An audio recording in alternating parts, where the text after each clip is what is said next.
Welcome to all is well అమ్మ channel. రాలిపోయే మొక్కను ఎంతసేపు పట్టుకుంటాం, వదిలేయడమే బెటర్. రాలిపోవాలనుకుంటే రాలిపోతుంది, ఉండాలనుకుంటే ఉంటుంది. మోసం చేయాలనుకున్నవాడు మంచితనంతో నటిస్తాడు.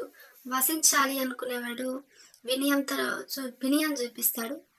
మంచివాడిలా నటించాలనుకునేవాడు వినయం చూపిస్తాడు. కానీ నిజాయితీగా ప్రేమించాలని పొగరుగానే ఉంటాడు.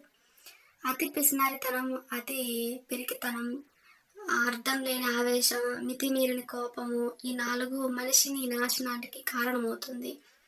ఎవరితో అయినా ఎంతవరకు ఉండాలో అంతవరకు ఉంటే ఉండడమే మంచిది.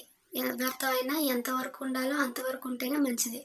లేదంటే మన మంచితనం, మన చేతగానితనం అయిపోతుంది.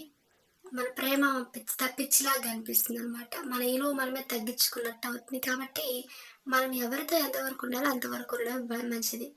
ఏ బంధమైనా కోపంతో దూరం అయితే కోపం తగ్గాక మళ్ళీ దగ్గర అవుతుంది. అదే బంధం ఆవేశంతో లేదా బాధతోటి ఈడిపోతే దూరం అయితే ఎప్పటికీ దగ్గర కాలేదు. మనం ఎంత గొప్ప స్థాయికి ఎదిగినా ఒదిగి ఉండాలి.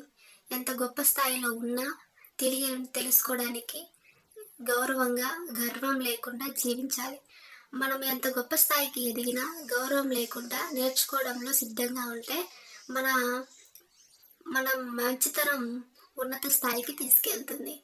ఇలాంటి మాటలు మీకు నచ్చితే లైక్ చేయండి, షేర్ చేయండి, సబ్స్క్రైబ్ చేయండి.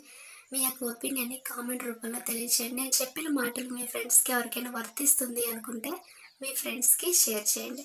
Thank you for watching this video. Please all is well అమ్మ ఛానల్ని సపోర్ట్ చేయండి.